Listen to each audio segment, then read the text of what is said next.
September 13 Vijay அவரோட நடைப்பயணத்தை தொடங்குறாரு.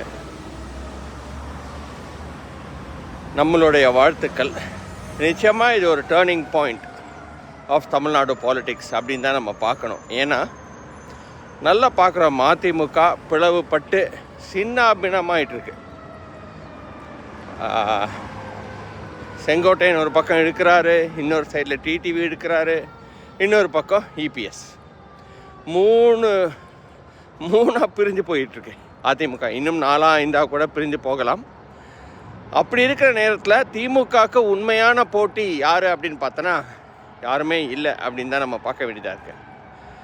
Maybe AIADMK ஒரு போட்டின்னு அவங்களா சொல்லிக்கிட்டாலும் அது கிடையாது அப்படின்றது அரசியலை உற்று பார்க்குறவங்களுக்கு நல்லா தெரியும். ஸோ இன்றைக்கி போட்டி திமுக வர்சஸ் தாவைக்கா தான், தாவைக்கா வர்சஸ் திமுக தான். இதில் எந்த மாற்றம் கிடையாது. அதை நிலைநாட்டுற மாதிரி செப்டம்பர் 13 விஜய் எடுத்துகிட்டு போகிற அந்த நடைப்பயணம் நிச்சயமாக ஒரு மிகப்பெரிய ஒரு மாறுதலை கொண்டு வரப்போகுது. அந்த மாறுதல் தமிழகத்துக்கான மாறுதல்ன்றதில் எனக்கு எந்த ஒரு மாற்று கருத்தும் கிடையாது. நன்றி, வணக்கம்.